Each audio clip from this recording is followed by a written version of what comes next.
how do I feel a feeling of an experience that I haven't had yet?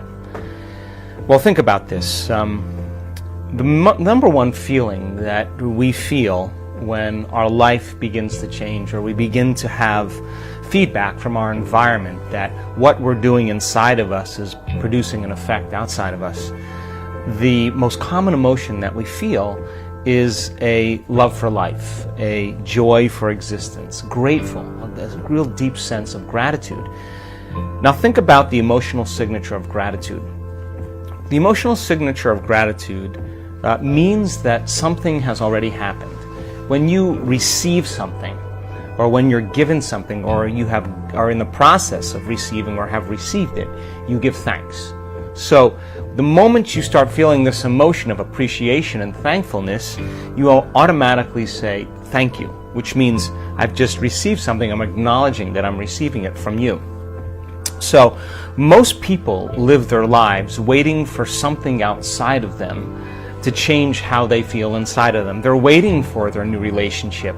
They're waiting for their new job. They're waiting for their new mystical moment to occur before they feel the emotions. So basically, they're spending the majority of their time waiting and not creating, living in lack, living in emptiness, living in fear, waiting for that external event to take away their emptiness or pain. That's the Newtonian model of reality, of cause and effect.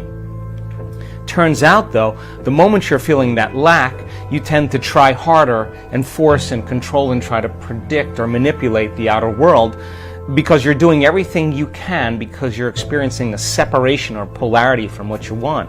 You're waiting for it to happen and not creating. So then, two things.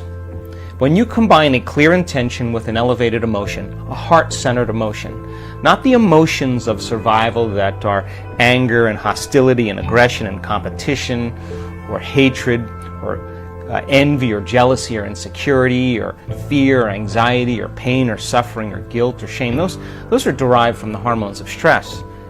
An elevated emotion is a heart-centered emotion. And a heart-centered emotion lacks polarity. This is the center of oneness. This is the center of wholeness. This is the union of opposites. This is our connection, our bridge to the quantum field. This is where we connect. So think about it. When you begin to feel a heart-centered emotion, what you're doing is you're falling in love with your life. So your body is your unconscious mind.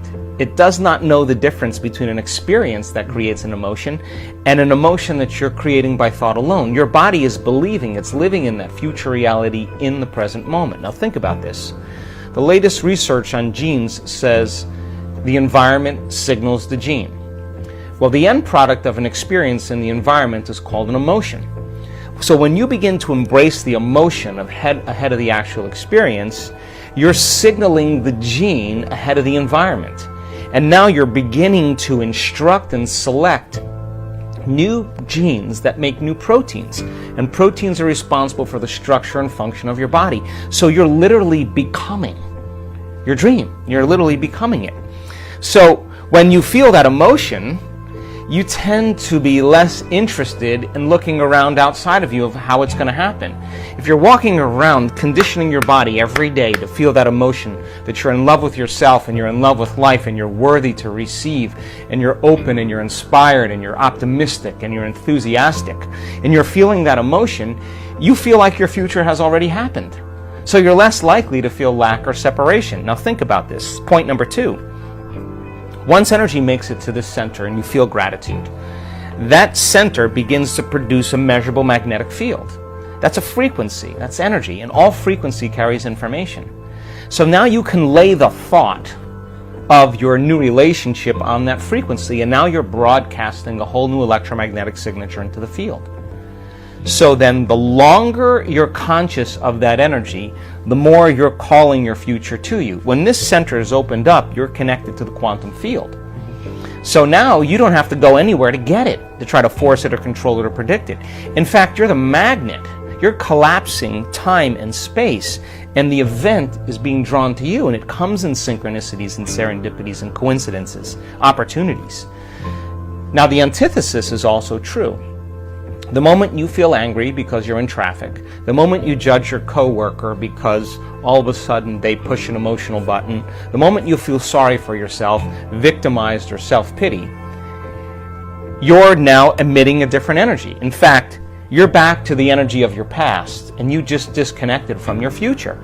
So then people's dreams stay at arm's length from them. So people ask me all the time, well, how come my new relationship hasn't happened?